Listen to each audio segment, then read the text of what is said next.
예, 오늘 말씀은요, 시편 137편입니다. 오늘 130편 설교가 참 은혜가 됐죠. 네, 점점 더 아마 은혜가 될 줄로 믿습니다. 네, 우리 시편 137편 7절에서 9절까지 말씀 함께 한 목소리로 읽어보도록 하겠습니다. 7절에서 9절 말씀입니다. 시작. 여호와여, 예루살렘이 해박한 날을 기억하시고 에돔 자손을 치소서. 저희 말이 회파하라 회파하라 그 기초까지 회파하라 했나이다.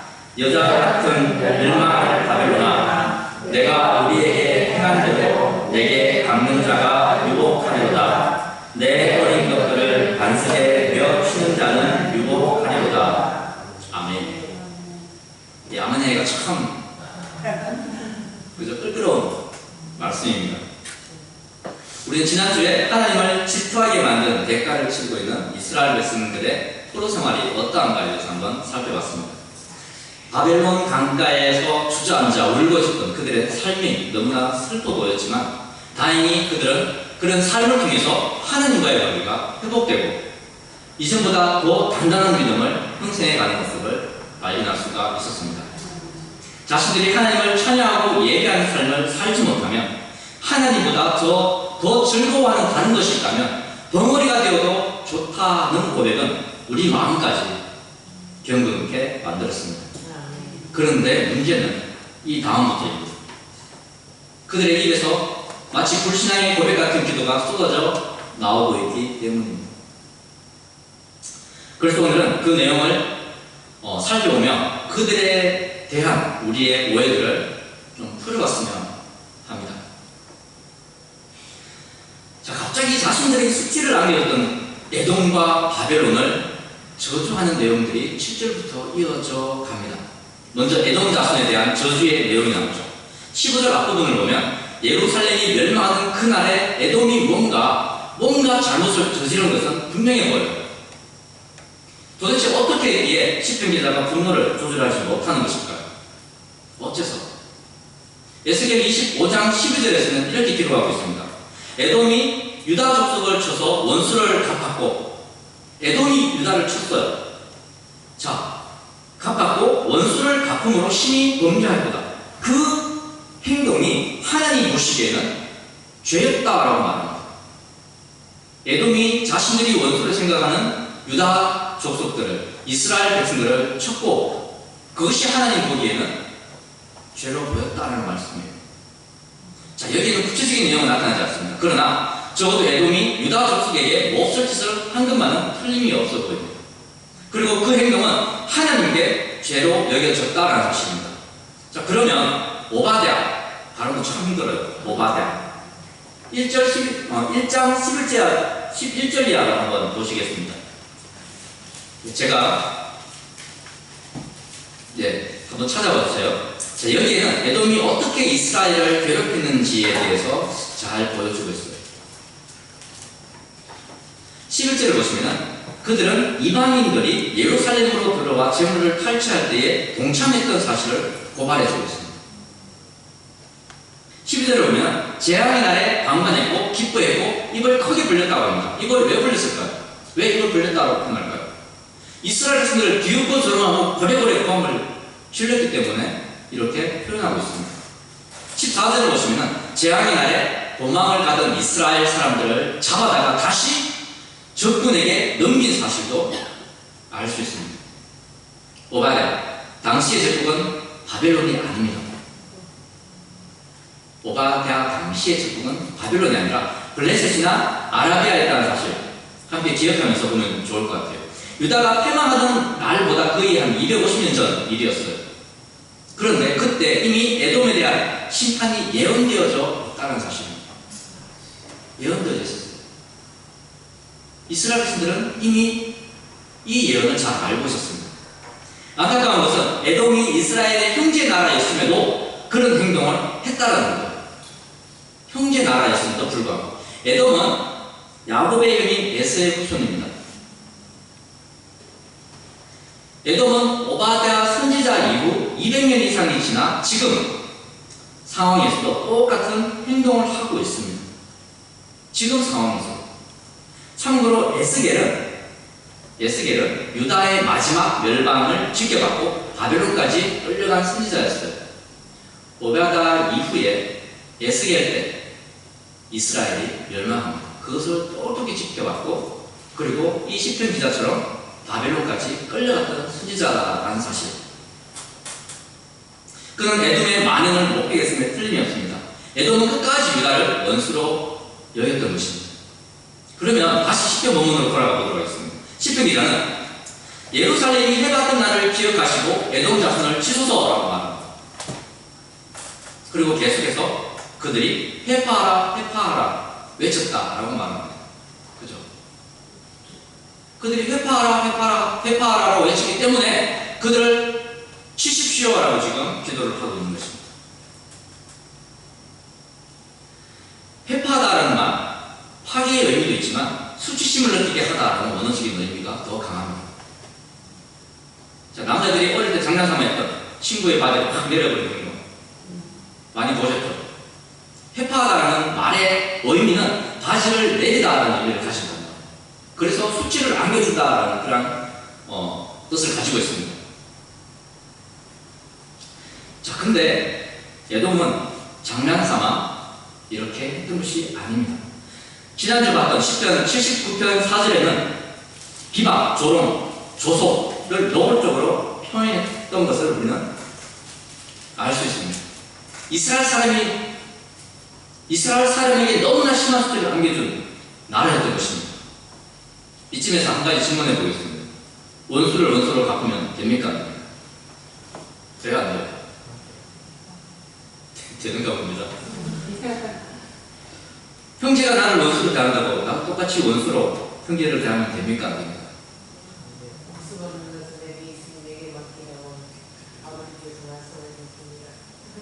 아멘. 자, 서울에서 그럴 수 있지 뭐 그러시는 분들 계실지 모르겠습니다. 자, 친구가 바지를 내린다고 나도 바지 막 내리면 됩니까? 안 됩니까? 집사님 어릴 때 많이 장난치신 것 같아요. 자, 성경이 어떻게 말하고 있느냐로 생각하지 마시고 지금까지 저와 여러분이 어떻게 행동해 왔는지 한번 그걸 통해서 한번 생각해 보십시오. 한번 여러분 자신 한번 돌아보십시오. 나를 원수로 생각하는 사람을 원수로 여기지 않았는지 한번 생각해 보시려고. 줄곧 보복하며 살아오진 않았습니까? 어쩌면 먼저 원수를 만들어 왔는지도 모르겠습니다. 내가 먼저 혹시 이웃을 비방하며 조롱하며 조성하며 믿음 생활을 하지 않았습니까? 아니면 그런 이웃을 향하여 헐어버리라 회파하라 외치지는 않았습니까? 원수를 원수로 갚으려는 마음으로 가득하지 않았습니까? 그런 마음이 있다면 다스리시기를 바랍니다. 오늘 말씀을 통해서 다시 한번 도전 받아보시기 바랍니다. 시편 기자가 에돔 자손을 치소서라는 이 말을 정말 잘 이해했으면 좋겠습니다. 오늘 말씀을 보면 저와 여러분에게 도전이 될 것입니다. 자, 근데 8구절을 보시면 시편 기자는 이스라엘을 멸망시킨 바벨론에 대해서도 아주 심하게 저주를 하고 있습니다. 8구절을 우리 함께 한 번 더 읽어보도록 하겠습니다. 8구절입니다. 시작. 여자 같은 멸망한 바벨론아, 내가 우리에게 행한 대로 내게 갚는 자가 유복하리로다. 내 어린 것들을 반석에 메어치는 자는 유복하리로다. 정말 악담을 하고 있습니다. 아멘이 나오지 않을 정도로. 원수를 갚는 자가 복이 있다느니 원수의 어린아이를 바위 위에 메어치는 자가 복이 있다느니. 하나님의 백성, 주의 자녀들이 입에 담을 수 없는 말들이 활활 쏟아져 나오고 있습니다. 일단 이 구절의 의미를 좀 단순화해 보겠습니다. 뺄 것 빼고 기름기 쫙 빼고 제가 한번 읽어보겠습니다. 내가 우리에게 행한 대로 내 어린 것들을 반석에 메어치는 자는 유복하리로다. 이 구절에서 우리는 바벨론이 얼마나 이스라엘에게 잔인한 짓을 했는지 발견할 수가 있어요. 얼마나 잔인한 짓을 했는지. 그럼에도 여러분들 마음속에는 이해는 되지만 공감은 하지만 그래도 어떻게 하나님 앞에서 이런 저주스러운 말을 할 수 있을까? 라는 의문이 생길 것입니다. 적어도 우리 하나님은 선하시기 때문에. 이렇게까지 저주하는 이유, 그것은 하나님의 뜻이며 그것이 하나님의 거룩성을 회복하는 것이기 때문이라는 사실을 우리는 반드시 기억해야 합니다. 그것이 하나님의 뜻이고 그것이 하나님의 거룩성을 회복하는 것이기 때문에.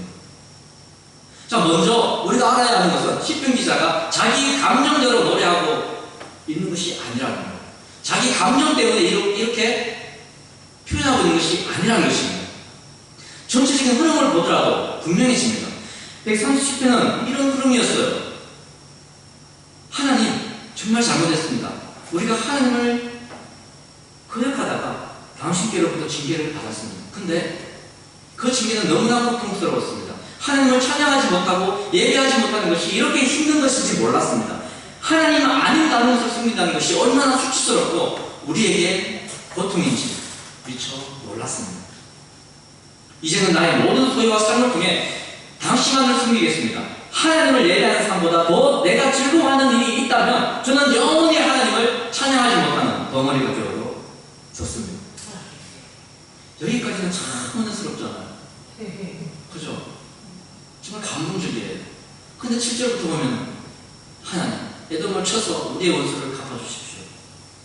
하나님, 바벨론을 쳐서 그들을 영원히 멸절해 주십시오. 가난하게 하나도 남기지 않고 다 죽여주십시오. 이러고 있습니다. 만약 이 저주가 시편 기자의 진심이고 이스라엘의 마음이었다면 아마 이전 고백들은 단순히 고통에서 벗어나기 위한 위선에 불과했을 거예요. 결국 하나님을 이용해서 고통과 그분의 징계에서 풀려나는 속셈이었다라고 우리는 생각하게 될 것입니다. 그런데 하나님이 어떤 분이십니까? 다 아시잖아요. 다 아시잖아요. 하나님이 그 마음을 모르시겠습니까? 그런 악한 동기로 기록한 시가 거룩한 성경에 과연 기록될 수가 있겠느냐라는 것입니다. 하나님은 이 저주같은 시편 기자의 고백에서 우리와는 다른 무언가를 느꼈다라는 사실이에요. 실제로 유심히 살펴보십시오. 이스라엘이 당한 수치를 그들에게 돌리시라는 기도의 내용 보이시죠? 이스라엘이 당한 수치를 그들에게 돌려주십시오. 에돔이 우리를 향해 회파하라 회파하라고 외칠 때 우리가 당한 수치를 그들에게 다시 돌리시라고, 돌려달라고 기도하고 있습니다. 8, 9절도 방금 보았지만 그들이 행한 대로 갚아달라는 기도입니다. 이러한 기도는 개인적인 감정과 목숨에서 나온 것이 아니라 그것이 하나님의 뜻인 것을 시편 기자는 잘 알고 있었기 때문입니다. 에스겔에서는 멸망당할 이스라엘의 죄에 대해서 예언하고 있지만 이스라엘에게 해를 입힌 이웃 나라들에게 대한 심판도 함께 예언하고 있어요. 에스겔서 36장 10절을 보시면은 내가 맹세하였은즉 너희 사내에 있는 이방인이 자기 수역을 점령당하리라. 하나님의 말씀입니다. 하나님이 이렇게 행하시겠다는 말씀이세요. 특별히 에돔에 대해서 이렇게 말합니다. 자신의 원수, 하나님의 원수라는 표현까지 사용하시면서 내가 그 원수를 갚겠다라고 말씀하십니다. 하나님의 뜻입니다. 하나님의 뜻. 에돔을 향한 심판은 시편 기자의 뜻이 아니라 이미 정하신 하나님의 뜻이었다라는 사실이에요. 또 한 가지 우리가 알아야 할 것이 있습니다. 왜 시편 기자는 에돔과 바벨론을 이렇게 저주했을까요? 하나님은 하나님의 그 심판에는 분명한 목적이 있다는 사실을 여러분 잘 아시죠? 하나님의 심판에는 분명한 목적이 있습니다. 출애굽 당시에 하나님께서 애굽의 왕 바로에게 재앙을 내리신 목적 무엇이었는지 여러분 혹시 기억하십니까? 왜 바로에게 재앙을 내리셨나요? 하나님께서는 애굽에게 내리신 10가지 재앙 중에 그 첫 번째 피해 재앙을 내리시면서 출애굽기 7장 10절에 이렇게 말씀하십니다. 재앙의 목적을 말해주고 있어요. 네가 이로 인하여 나를 여호와인 줄 알리라. 하나님께서 징계하실 때, 하나님께서 심판하실 때 그 목적은 내가 여호와 하나님이시다라는 사실을 알게 하기 위해서 내리신다는 사실을 우리는 기억해야 할 것입니다. 계속되는 재앙 속에서 계속적으로 반복되어져 선포되어지는 재앙의 목적이었습니다. 그런데 에스겔서를 보시더라도 이웃 나라들에 대한 심판을 말씀하시면서 마지막 부분에 하시는 말씀이 있습니다. 에스겔서 25장을 보시면 암몬과 모압과 그리고 에돔에 대한 심판의 내용들을 기록하고 있어요. 근데 7절, 11절, 12절을 보시면 내가 여호와인 줄을 너희가 알리라 기록하고 있습니다. 내가 여호와인 줄. 그 이후에도 계속해서 반복돼서 나옵니다. 이 표현은 하나님이 여호와 하나님, 즉 전능하시고 거룩하신 분이심을 너희들로 하여금 알게 하겠다라고 말씀을 하시는 것입니다. 즉 시편 기자는 하나님이 없다고 생각하는 자들, 자신들이 가진 힘만을 믿고 까부는 자들에게 반드시 당신을 드러내시겠다라는 선포된 것입니다. 하나님 앞에 감히 교만한 자들, 목이 굳은 자들, 그들은 반드시 하나님께서 자신이 살아계심을 보일 것입니다. 그때 비로소 모든 징계의 고통이 사라질 것을 시편 기자는 잘 알고 있었습니다. 그때 모든 징계로부터 다시 회복될 수 있음을 시편 기자는 잘 알고 있었던 거예요. 그래서 에돔에 대해서도 그 수치를 당하게 해달라고 말하고 있었던 것입니다.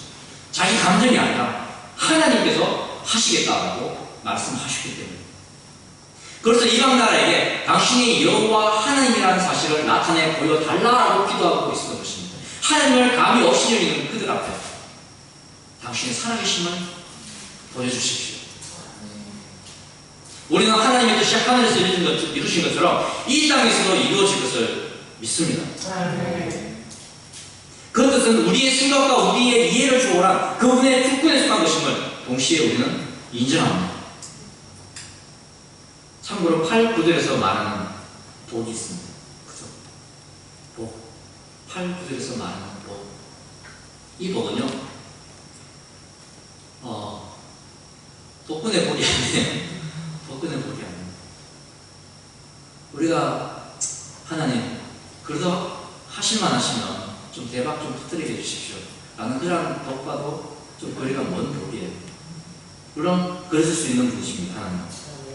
그러나 보편적인 하나님께서 우리에게 약속하시는 그 복은 바른 길을 걷게 하시는 것입니다. 우리가 바른 길을 걷는 것이 우리에게 복이라는 거예요. 여기서 말하는 복은 바른 길을 걷다라는 의미를 가지고 있습니다. 즉 내 감정에 사로잡혀 사는 것이 아니라 하나님의 뜻과 거룩하심을 인정하는 삶을 사는 것이 바른 길이며, 그것이 주의 백성에게 복된 길인 것을 다시 한번 말해주고 있다라는 것, 우리가 더불어 기억했으면 좋겠습니다. 마무리하겠습니다. 혹시 여러분의 마음에 누군가를 향한 분노로 가득 차 있으시다면 한번 이렇게 해보시길 바랍니다. 하나님 앞에 속에 있는 분노를 다 쏟아내 보십시오. 하나님 들어주실까요? 들어주실까요?